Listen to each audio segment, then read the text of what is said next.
اس کے اوپر ہمارا کانسٹیٹیوشن کیا کہتا ہے اور آئینی حد کیا مقرر ہو سکتی ہے یعنی خان صاحب کی سیکیورٹی پرووائڈ کرنے کے حوالے سے؟ دیکھیے، ایک سابق وزیر اعظم کی حیثیت سے ان کو ایک سیکیورٹی ملتی ہے جو ان کا حق ہے. Dignity of man article 14 clear کہتا ہے کہ dignity of the man shall be maintained. دو امپورٹنٹ چیزیں ہیں جو میری نظر سے گزری اور میں نے سوچا کہ آپ سے اس کے اوپر کامنٹ لینا چاہیے.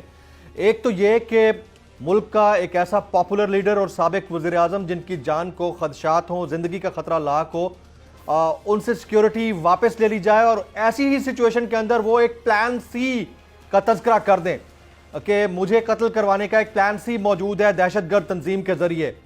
اس کے اوپر ہمارا کانسٹیٹیوشن کیا کہتا ہے اور آئینی حد کیا مقرر ہو سکتی ہے یعنی خان صاحب کی سیکیورٹی پرووائڈ کرنے کے حوالے سے؟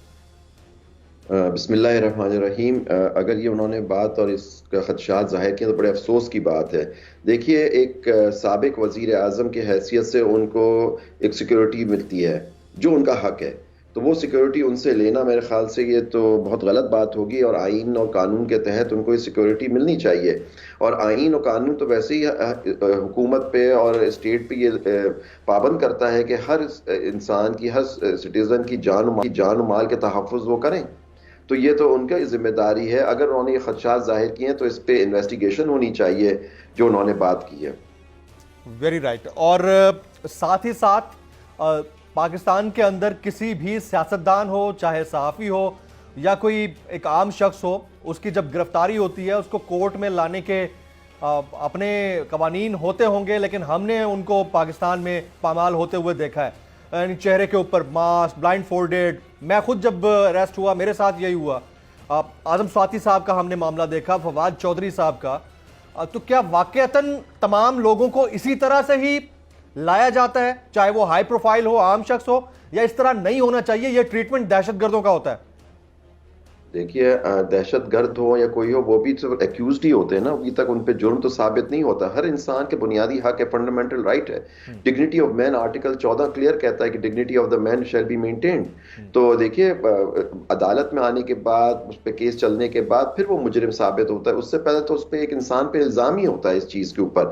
ہاں، اس کی اگر سیکیورٹی اگر کسی کو چھپانا ہو، جیسے کوئی دہشت گرد پہ کسی پہ الزام ہے، تو ان کو لائیں تاکہ وہ آئیڈینٹیفیکیشن پریڈ اور اس پہ جو قانون کے لوازمات ہوتے ہیں ان کو پورا کرنے کے لیے اس وقت ان کی سیکیورٹی اور ان کو چھپانے کے لیے وہ تو ایک چیز سمجھ آتی ہے. لیکن یہ فواد چودھری صاحب کے کیس میں ان کو ہتھ کڑی لگائی. دیکھیے، وہ ہمارے سپریم کورٹ بار کے ممبر بھی ہیں، میں صدر ہوں سپریم کورٹ کا. ہم نے اس کی پرزور الفاظ میں ان کے ساتھ جو ہوا فواد چودھری صاحب کے ساتھ ہم نے پرزور مذمت کی ہے. ہم نے press statement supreme court bar ایسوسی ایشن نے جاری کیا ہے. اور دیکھیے، اگر ان پہ کوئی الزام ہے تو اس کو قانون کے حساب سے ان کے ساتھ عمل کرنا چاہیے. ان کی گرفتاری، گھر پہ اس طرح سے چھاپا مار کے گرفتار کرنا، پھر ان کو لے جانا، اور پھر جس طرح سے ان سے ہتھکڑیاں پہنچائی گئی، آپ کہہ رہے ہیں ان پہ چہرے پہ ڈالا. اور آپ کے ساتھ جو ٹریٹمنٹ ہوا تھا، میں نے خود آپ کی وہ تصویر دیکھی تھی ایئرپورٹ پہ جو آپ کے ساتھ ہو رہا تھا.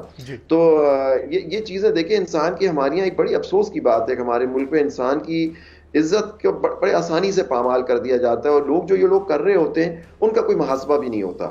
دیکھیے، یہ حکومتیں بدل جاتی ہیں. کبھی جو اپوزیشن ہوتی ہے اس کے ساتھ ہو رہا ہوتا ہے، جب اپوزیشن گورنمنٹ میں آ جاتی ہے تو وہی کر رہی ہوتی ہے. یہ چیزیں اب ختم ہونا چاہیے. جی، قانون کی بالادستی اسٹیبلش ہونی چاہیے ہمارے ملک کے اندر، اور اس میں انسان کی عزت نفس، اس کی ڈگنیٹی، اس کو مینٹین کرنا چاہیے. اور اس پہ اگر کوئی الزام ہے تو اس کو عدالت میں لے جا کے ثابت کریں. وہ ابھی ملزم ہے، اس پہ جرم ابھی ثابت نہیں ہوا ہوتا.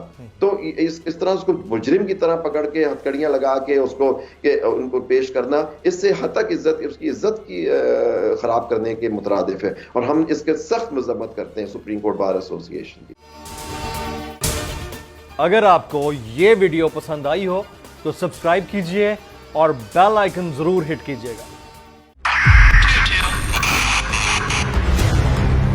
2022 بہت سارے تحفے بھی دیکھیں گے پاکستان کی عوام کو. پاکستان کی عوام کو ایک تحفہ یہ دیا کہ عوام کو پتہ چل گیا کہ پاکستان کا میڈیا کیا ہے. سال 2022 میں سب سے زیادہ دیکھے جانے والا چینل بول نیوز رہا نمبر 1. ہم نے بہت سارے شوز اور ٹرانسمیشنز کی، پورا سال مسلسل جدوجہد میں نکل گیا کہ یہ ووٹ آف کانفیڈنس کے پیچھے کون لوگ تھے. توڑے ریٹنگ کے سبھی ریکارڈ. سوشل میڈیا پر بھی سب سے زیادہ تیزی سے 2.4 بلین ویوز کا سنگ میل عبور کیا. اینکرز کو بھی عوام میں سب سے زیادہ مقبولیت ملی اور سوشل میڈیا پر بھی